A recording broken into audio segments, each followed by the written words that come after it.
What's going on, everybody? My name is Steven. You're watching the Foul Air Gun channel. Thanks for joining me out here, guys. I got a little bit of answering some questions here to do. A lot of people have been asking me about my Kral NP-03. They actually just a lot of questions in general, so I'm going to try to knock out a few of these while we do a quick video on this. This is the Kral NP-03. This is chambered in 25 caliber here, and this is a bit of a more tactical, adjustable rifle here. I picked this rifle up right after SHOT Show in 2019. And I'll tell you what, I bought it as a project. I really wanted something I could take into the field with me that was compact, had the shorter barrel, which this I believe is 16, maybe 16.5-inch barrel, a small air cylinder, something that had a design with, obviously I wanted a synthetic stock on here, no wood, for something to be out woods walking with, that I could tighten up a little bit, you know, do my modifying to. So over the years, I've done quite a bit to this rifle. Originally, I was just really kind of just throwing a lot of tunes at this thing. I shot it, you know, when it had the power adjuster. Obviously, no longer has a power adjuster anymore. I would shoot it from minimum, just shooting as much as I possibly could on light pellets, to power tuning this thing where I believe I had this shooting 34 grain FX pellets, about 815 feet per second averaging. I believe that was the last tune I had done on this thing before I got messing with it again. Well, after taking it out into the field and really actually trying to use this thing out in the field, I just realized that there were some things that were bothering me. So having, you know, having the energy to foot-pounds, you know, shooting 34 grain slug pellet at 800 feet per second is plenty of energy if you're trying to get out. Keep in mind real quick, let me try to hit the brakes here. This is only about a 16-inch barrel. This is not finely tuned type barrel. I believe Kral does have a choke barrel, but it's nothing that's extraordinary, I would say, you know. Nothing that's selling for hundreds of dollars or anything crazy to sort like that. So everything in this rifle is it's well made, but it's kind of rather mediocre. But I just wanted to do so much more with the rifle, and it shooting, you know, high energy and everything was great, but you know, I just wasn't really getting the accuracy and everything that I quite wanted out of this rifle. So it got me into more modifying, and what I've done is I've actually completely custom remade the valve, the exhaust valve or firing pin, however you'd like to call it. Everything from it has a custom striker in it as well. Also a little piece of advice if you're wondering about my caulking lever here as well. This is not the stock factory caulking lever that comes on. This is actually, if you're looking for this, Kral comes, the NP-03 originally comes with this really shiny aluminum caulking lever, side lever here, that I couldn't stand anymore. And so I got into looking into some things, and it turns out, if you're interested, you can go over to Pyramid Air, wherever you can find them at right now, and this is actually the caulking lever off of the Kral Puncher Jumbo. And guys, it fits right in there. It latches in nicely. I really like the fact that it's got the handle to grab onto. I believe at some point maybe I'll end up getting rid of this this drop down here, drilling it and putting me something in there to slide, maybe a carbon fiber piece to get rid of just a little bit of weight, something of the sort. But everything with the caulking lever works great. So if you want to get rid of that shiny silver caulking lever, Kral Puncher Jumbo side caulking lever does work with this. Now it does, when you cock it all the way back, have the tiniest bit of slop here on it, but you know, obviously I don't know for what intention you'd really care too much about that being all the way back, because the action itself is still incredibly smooth. And I have a little bit of a heavier hammer spring tension on this rifle right now, but nothing crazy. And obviously, I mean, it's smooth cocking. I like this much better than the factory. So anyways, with that being said, don't want to stick on that too long. The weather's crap, guys. It's really terrible out here. Luckily, a lot of the snow melted because we somehow jumped up into the 50s, and as we speak right now, we are diving back down into 18 or 15 degrees. I believe it's going to be the low, and it's supposed to be heading real quick. So it's getting really windy outside. We got gusts of like 30 miles, 35 miles per hour going on right now, and it's going to be some pretty hairy shooting. But I really enjoyed this rifle, and so what I want to talk to you about is you know, some of the modifying I've done to it. I've gotten rid of this this port here that originally comes with the rifle. You used to be able to turn this, dial it to make adjustments for what that would do is close the transfer port, technically is what it was. between the air cylinder and the barrel, it would close off the amount of air, choke it up a little bit, so that you can turn that down, you can dial it down and not expel so much air, or turn it up and expel more air, give you more velocity, turn it down, i.e. give you less velocity. Anyways, so I got rid of that because I really just wanted to open up the transfer port and get it completely wide open. I have firm belief that just like a motor, good motor, you know, anything that's good inline, the better that stuff is, just right there, and it can flow like it's supposed to. Air, the more resistance it meets coming through your rifle, leaving your rifle, pardon me, is the less consistency, the less accuracy, everything that you're going to get out of PCP air guns. So what I generally like to do, my practice is to make the transfer of air to the barrel as effortless as possible, and that's not just by boring things out and doing things. There's some to me, some technicality that goes into it. We can talk about that more later, but right now I just want to shoot you a quick group real quick and just kind of show you what this is doing. So I'm shooting right now. I have this tuned around these. Why did I tune these to the Predator Polymag? Because to be honest with you, I can still shoot these at 100 yards before they start getting loopy on me out of this rifle. Some things out of the Air Venturi Avenger, out of a couple other things, these things will start getting really whoopy on you. It's all about the speed, getting the velocities correct, matched to the pellet, to the BC, getting everything down right is really important. So, and also I have here a custom-made barrel band from I believe it's Hot Knot U-Pick or something. They're a company, and I apologize, I wasn't 100% satisfied with the make on the barrel band. It had some things, I'm not going to get too deep into that, but I believe it's Hot Knot, something of the sort, 3D printing. I can get you that information if you're interested in it. Anyhow, they worked with me, and it was lovely working with the person, back and forth. The communication was very well, but the actual product itself I wasn't really too crazy about. The fitment was just fine, but there were some other things I was a little not crazy about. However, it is on the rifle, so I can't bash it that much because we are using it, and that just helps brace it. What I've done is, this originally comes with barrel shroud all the way to the end here. It's threaded 1/2 inch UNF so that you can put your silencer on. We have the Donny FL. I'm not sure if that's the Tonto or which silencer. I have it kind of wrapped up right now. Got the Donny FL on, of course. And what I've done is the shroud comes up here. I've eliminated the shroud. I've used some spacers, some nylon spacers. Actually, they're Delrin spacers that go in between the barrel and the shroud that lock that in place. And then, just for a little added extra protection there, I've also got the barrel band, which goes directly to the barrel band to the air cylinder. The idea of this is that I really want to be able to, you know, grab, jerk, move, beat on this thing, not have to worry about if I'm out and I'm in the field and I knock it against a tree, or I fall and bust my ass and something happened, because I've done that with this rifle, and it'll throw your shot off. And I'll tell you, that's something that's we're really particular. You got to be really kind of delicate with air guns, because yeah, they you can bump them right off real easy. So I wanted something that was a bit more sturdier, that was good for field use. Okay, so anyways, we're shooting the Predator Polymags. I wanted these because these have incredible expansion if you can get them shooting just right. Not just do they have incredible expansion, but that polymer tip actually does work for a bit of extra penetration. I believe if you go and look, I still have some videos on my YouTube channel. If you go back and look, where I've shot these and, you know, H&N Hornets and other things into ballistics gel and bone and all kinds of other stuff to kind of experiment and see what these things are really doing. These are a great pellet. If you can get them shooting right out of your rifle, I really enjoy them. So anyways, my application for this rifle is, I like to keep this thing at, like, you know, 75 yards and under. I know that seems a little extreme out of 16 inch barrel, but it will do it, no problem whatsoever. I bumped this back.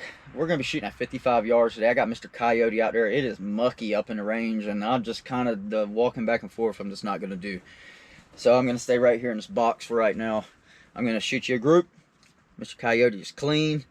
I'm aired all the way up. I believe it's a 200 bar max fill on this, which is like 2950, I believe 2900 psi. And so we're at a full fill right now. And I have this thing tuned, like I said, I'm shooting these at 860 feet per second averaging. That's what I have these shooting at right now. I'm getting 1.5 magazines worth, so I'm getting about 15 solid shots. And it really starts falling off after that. Still is, you know, consistent, it just gets that drop. if you can calculate your drop and everything, you can still shoot past that, but kind of takes the fun out of it. I like really flat trajectory, and so that's what we're going for. So 860 feet per second.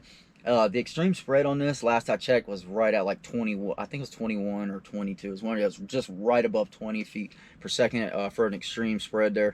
And so, anyways, yeah, yakky yakky. A lot of people want to ask me about my crawl, so sorry if I'm kind of throwing out a lot there. What I've done inside is I've custom made the valve to where the back originally had the cap that had the spring that would hold the spring in, and then your exhaust valve inside. And I've gotten rid of that, and there's this that's what I like to call my special sauce inside of this valve, and it's a Delrin spacer, and it's a cap that goes down inside flush with right where that valve moves in and out, so that valve has a much smaller seated spring on it. It doesn't have much room to travel, and when I insert that Delrin spacer inside of there between the spring and the valve, it actually kind of acts as, it kind of regulates in a way. It allows air to go in, but at a much slower rate, so that, actually at just the right rate, so that when you're shooting, it's not just quite, all over the place. It shrinks down your extreme spread there. It shrinks down the spread for sure. Anyways, with all that being said, sorry. Actually, I'm not really sorry. I talk all day about this stuff, and I'd love to be able to just sit down in person with people and talk to them about it even more. So anyways, I'm gonna shoot you a group here, 200 bar fill, Predator poly mags, and we're gonna shoot Mr. Coyote out there. And I brought a bag of apples out here that kids aren't eating anymore because my kids are turds, and I think maybe we'll shoot an apple or two out there. But I'm gonna just show you a group real quick. We'll go out there, we'll take a look at it, and maybe when we walk out there, I'll set an apple out there, and maybe we'll shoot a couple apples so that you can see how great these Predator poly mags are. Apples make great targets when you're shooting pellets and things like this at a sort. It can really give you a good idea of an entry hole as well as expansion. Apples break apart in a pretty fun way, guys. I like it. Anyways, all right, so here we are. Like I said, we're gonna go straight out there to 55 yards, and I'm going to shoot Mr. Coyote here, and we're just going to go straight for the head. And I have to just put me a marker shot on there and then just kind of go from there, but I think we'll be good to go. I mean, that's a heck of a shot there. Let's see.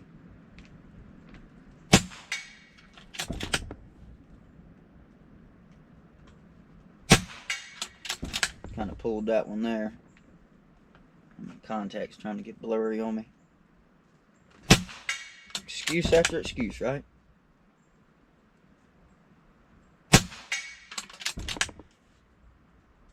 And remember, we're just shooting 55. We're not going real far out there.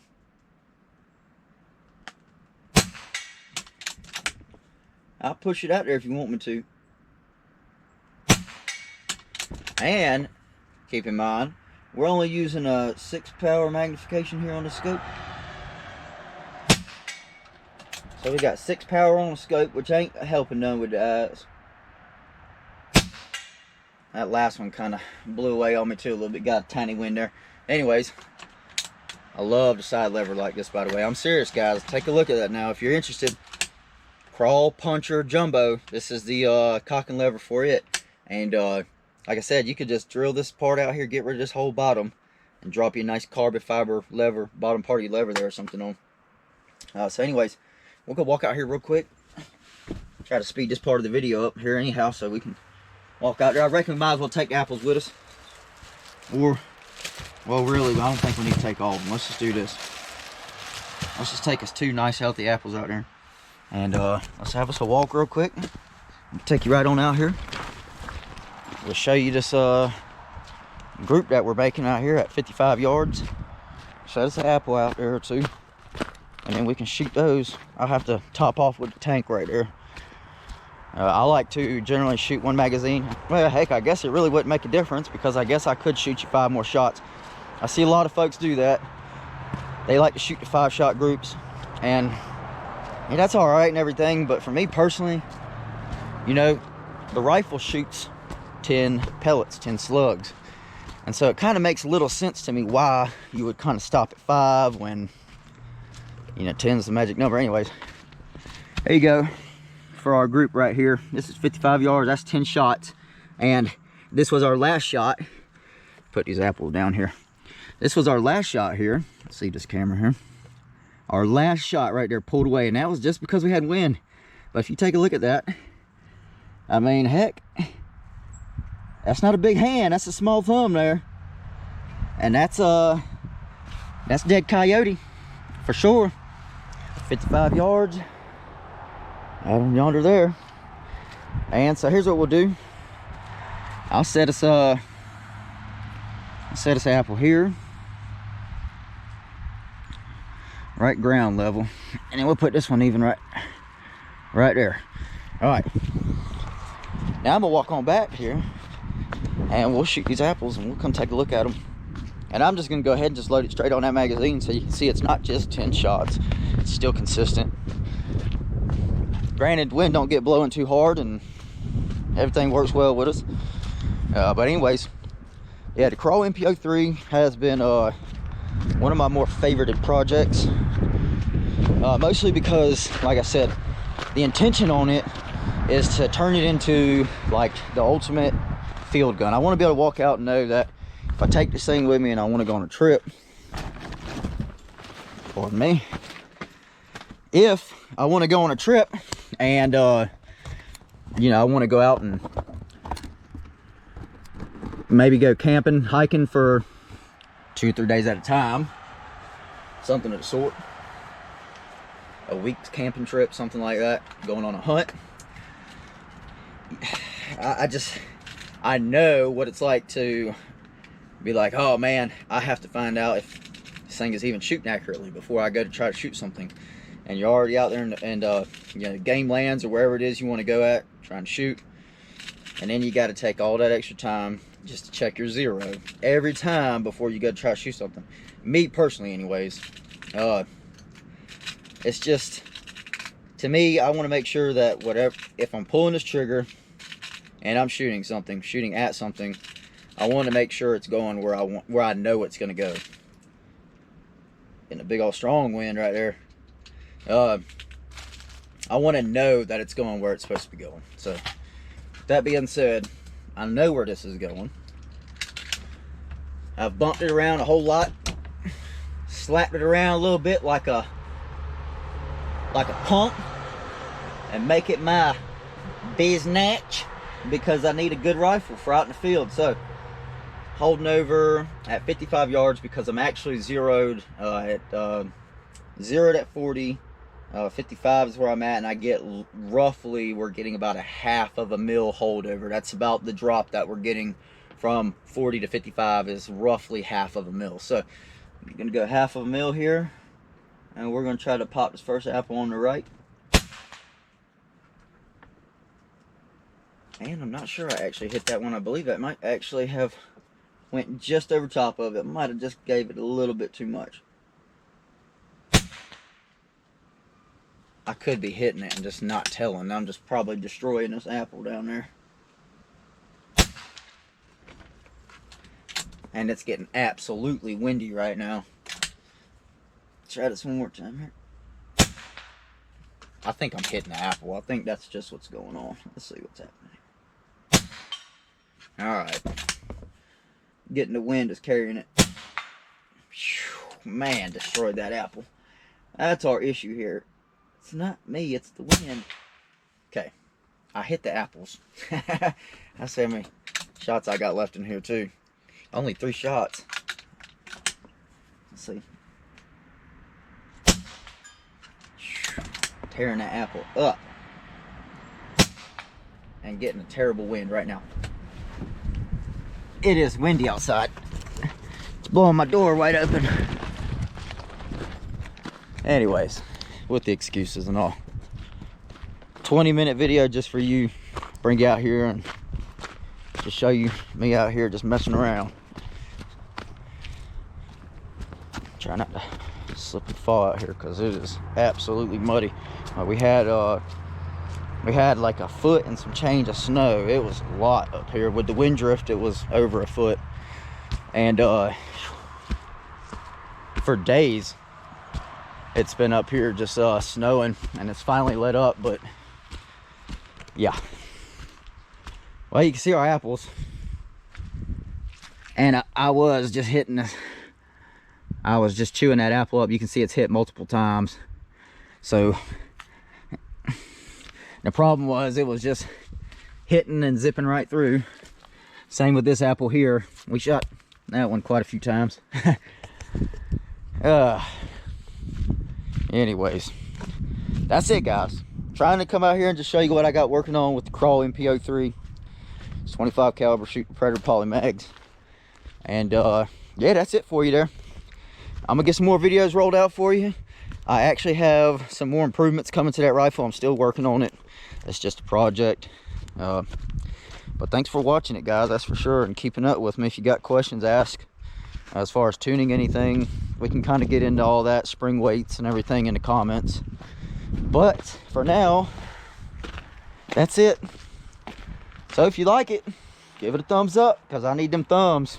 Not really, but if you want to like it, give it a thumbs up. If you want some more content like that, subscribe to follow me for more, so you can check out more of my Kral NP-03 in 25 caliber with the new side cocking lever and everything else on there, all the goodies. And again, we can talk about that some more. If you guys got any questions, just leave your questions in your comments below. And that'll probably do it for now, guys. Thanks. We'll see you next time.